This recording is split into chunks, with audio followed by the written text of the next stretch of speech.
Welcome dear students. In previous lecture we have learned about the packing of particles in crystal structure. ठीक आहे, last लेक्चरमध्ये आपण packing of particles in crystal structure हा point आपण पाहिलेला होता. त्यामध्ये आपण 1 dimensional arrangement, 2 dimensional arrangement and 3 dimensional arrangement म्हणजे टोटल जर आपण पाहिलं तर त्याच्यामध्ये सिम्पल क्यूबिक अरेंजमेंट, त्याच्यानंतर square close packing arrangement, hexagonal close packing arrangement, cubic close packing arrangement ह्या वेगवेगळ्या अरेंजमेंट ज्या आहेत त्या आपण पाहिलेल्या होत्या. Now we are going to see about the packing efficiency. म्हणजे पॅकिंग इफिशियन्सी जी आहे ती प्रत्येक याची म्हणजे सिम्पल क्यूबिक युनिट सेलची असेल, फेस सेंटर्ड युनिट सेलची असेल किंवा बॉडी सेंटर्ड युनिट सेलची असेल. या तिन्ही युनिट सेलची आपल्याला पॅकिंग इफिशियन्सी जी आहे ती आपल्याला पाहिजे आहे.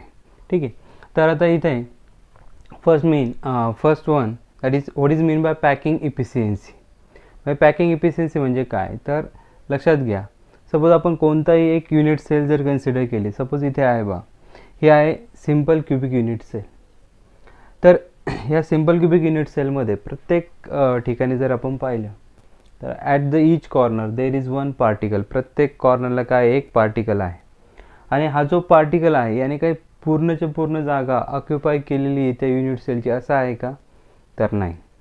तर त्या पार्टिकल्सनी हे जे काही 8 पार्टिकल्स इथे आहेत या पार्टिकल्सनी या युनिट सेलमधली किती जागा, किती व्हॉल्यूम त्यांनी ऑक्युपाय केलेलं आहे. ठीक आहे, the fraction of volume occupied किंवा the percentage of volume occupied by the spheres or the particles.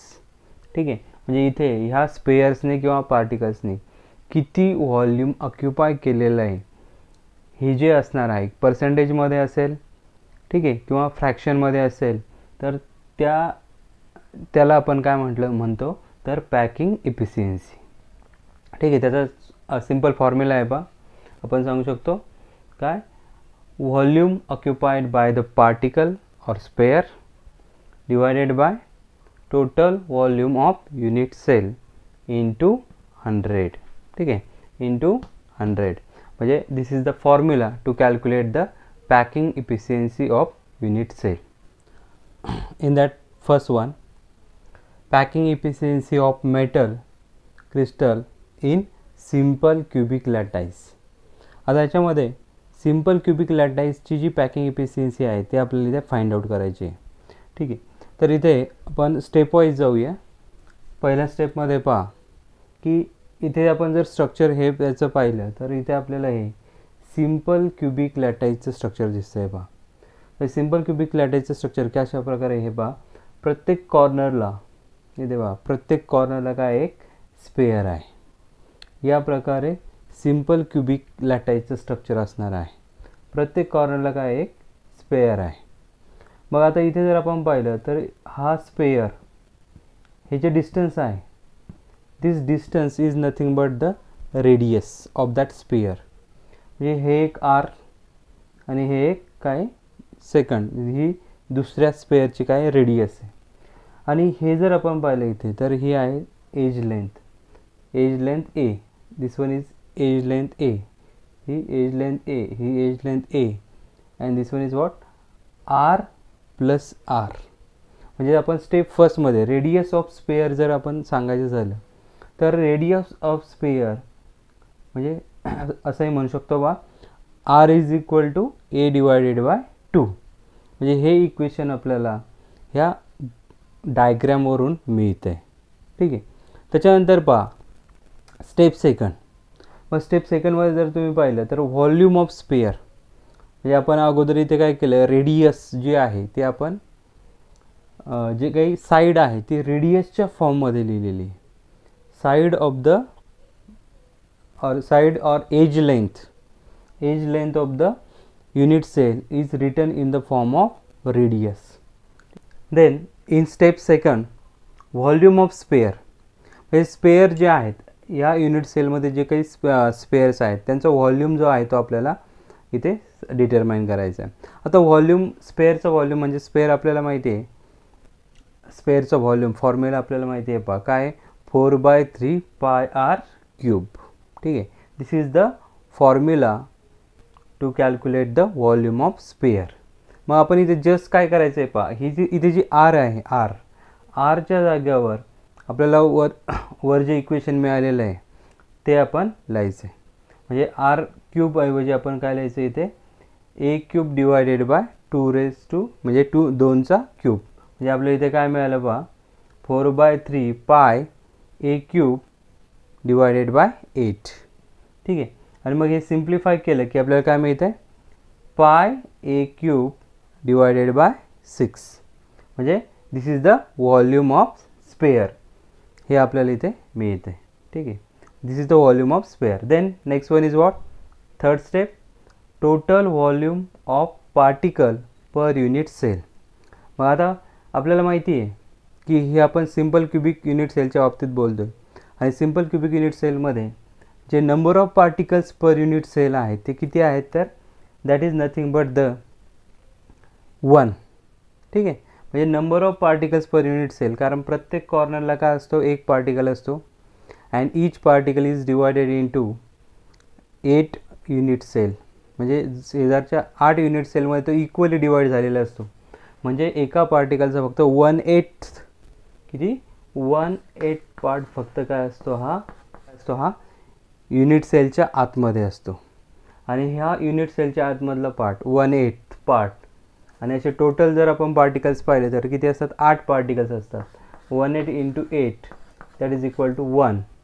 हा फॉर्म्युला आपण ऑलरेडी डिराईव्ह केलेला आहे. म्हणजे इथे आपल्याला माहिती आहे there is 1 particle per unit cell. आणि म्हणजेच इथे टोटल व्हॉल्यूम जर आपण पाहिला per unit cell that is the volume of 1 sphere. आणि तो काय असेल, pi a cube divided by 6.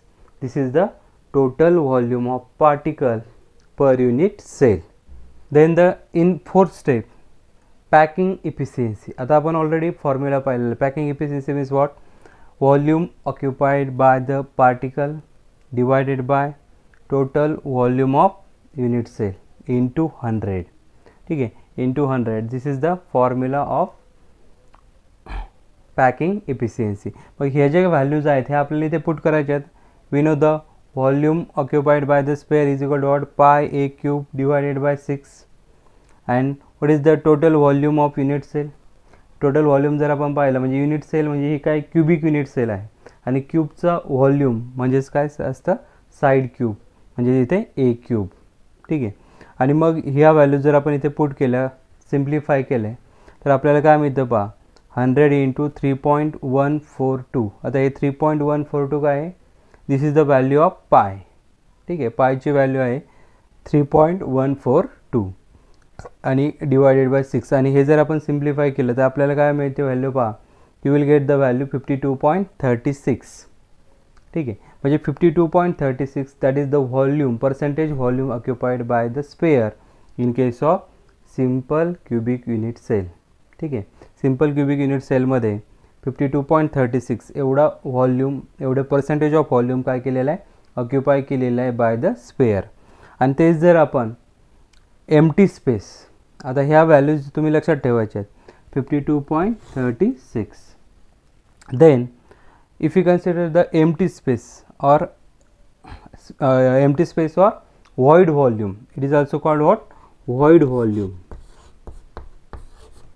Void volume means what, if you consider the total volume of the unit cell is 100, then volume occupied is equal to what, 52.36. then volume unoccupied, म्हणजे जे volume unoccupied आहे त्यालाच आपण काय म्हणू शकतो, empty space किंवा void volume.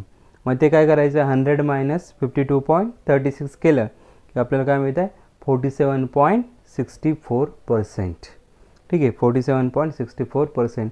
This is the empty space और व्हॉइड व्हॉल्यूम.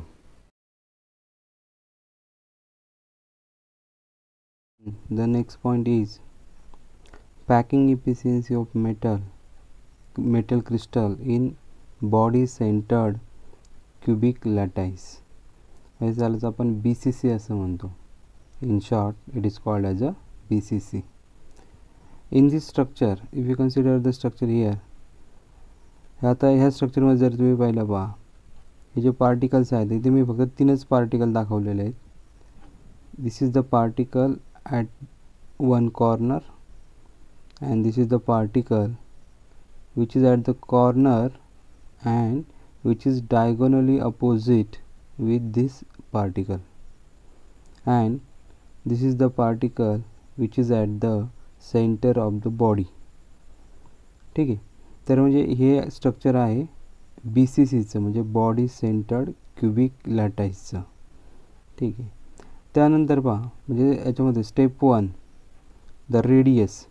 आपल्याला माहिती आहे फर्स्ट स्टेपमध्ये आपल्याला काय करायचं आहे की रेडियस जे आहे ते आपल्याला लिहायचे आहे. इथे रेडियसचं जे एक्सप्रेशन आहे ते आपल्याला ऑब्टेन करायचं आहे. तर त्यामध्ये radius in terms of edge length हे जर फाइंड आउट करायचं असेल तर त्यासाठी आपण सुरुवातीला कन्सिडर करायचं आहे. पहा इथे in step first if you consider the triangle, in triangle DEF. आता हा जो ट्रायंगल आहे पहा DEF, in this triangle the angle DEF is 90 degree. The angle DEF it is 90 degree, and as it is 90 degree according to Pythagoras theorem, ठीक है, this is the hypotenuse, that is D and F. DF is the hypotenuse, therefore DF square is equal to D square plus FE square. हे equation आपल्याला इथे मिळेल पहा according to Pythagoras theorem. मग इथे जर आपण म्हटलं तर DF square is equal to पुढे पहा दिस इज द FE. ठीक आहे. FE or EF and DE, these are nothing but the edge length A. This is also edge length A, and therefore DF square we can say that instead of DE square we can write A square, instead of EF square we can write A square, therefore DF square is equal to 2A square. ठीक आहे. हे आपण इथे सांगू शकतो. म्हणजे इथे आपल्याला काय मिळालं, DF square is equal to 2A square. त्याच्यानंतर आपल्याला इथे दुसरा ट्रायंगल कन्सिडर करायचा आहे पहा, फॉर ट्रायंगल ADF. आता हा AD आणि F हा जो ट्रायंगल आहे हा इथे आपल्याला कन्सिडर करायचा आहे ADF. आणि या ट्रायंगलमध्ये in this triangle the angle ADF is equal to 90 degree. Angle ADF that is equal to 90 degree. This angle is 90 degree. Therefore according to again Pythagoras theorem, AF square, this AF is the hypotenuse, AF square is equal to AD square plus DF square.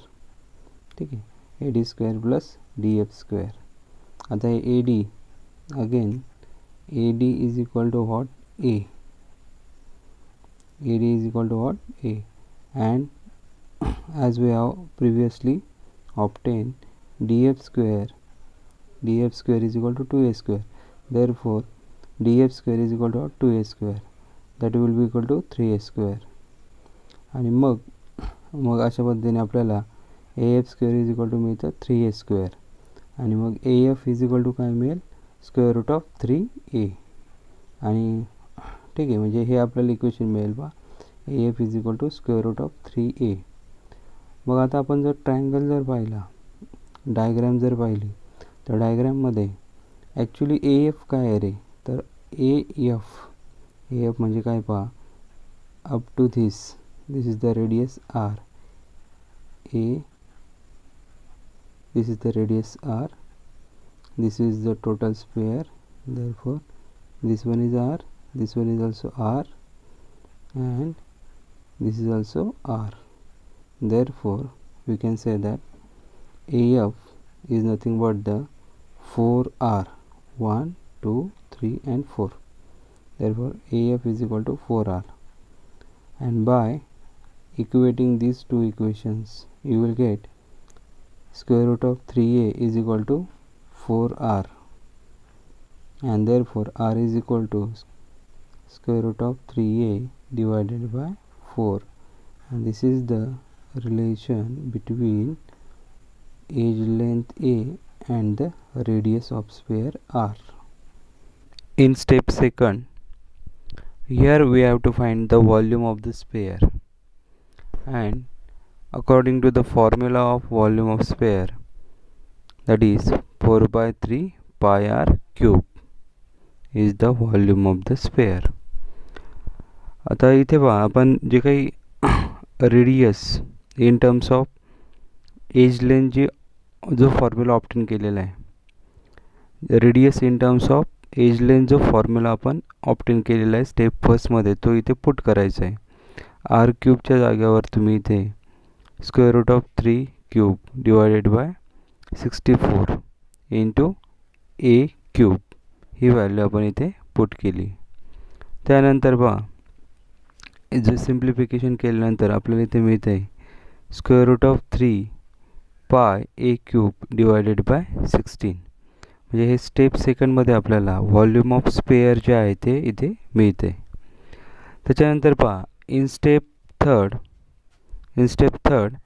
We have to find the total volume of the particles. मग आता इथे जर आपण पाहिलं तर total particles जर आपण इथे ह्या सेलमध्ये फाइंड आउट केले तर ऑलरेडी आपण पाहिलेलं आहे पहा याच्या ज्या कॉर्नर्सला प्रत्येक कॉर्नरला एक पार्टिकल असतो आणि त्याचा 1/8 पार्ट फक्त हा त्या सेलमध्ये असतो, आणि असे टोटल 1/8 पार्ट सेलमध्ये असणारे टोटल 8 पार्टिकल्स असतात प्रत्येक कॉर्नरला. म्हणून 1/8 into 8 that will be equal to 1 and plus 1 that is the particle which is at the centre of the body, आणि म्हणून 1 + 1 that will be equal to 2. म्हणजेच आपण जर पाहिलं तर बॉडी सेंटर्ड क्युबिक सेल म्हणजे BCC type of cell contains 2 particles per unit cell. Therefore total volume of particle, ठीक है, total volume of particle that will be equal to what, 2 into square root of 3 pi a cube divided by 16, which is equal to square root of 3 pi a cube divided by 8. म्हणजे हे simplification करून आपल्याला इथे हे मिळते. ठीक आहे. त्यानंतर पहा इन स्टेप फोर्थ, आता स्टेप फोर्थमध्ये पहा आपल्याला काय करायचं, पॅकिंग इफिशियन्सी फाइंड आउट करायची आहे. And we know that packing efficiency is equal to what, volume occupied by particle in unit cell divided by total volume of unit cell, ठीक आहे, into 100. म्हणजे आपल्याला माहिती आहे इथे टोटल व्हॉल्यूम ऑफ पार्टिकल जो आहे that is here square root of 3 pi a cube divided by 8, ठीक आहे.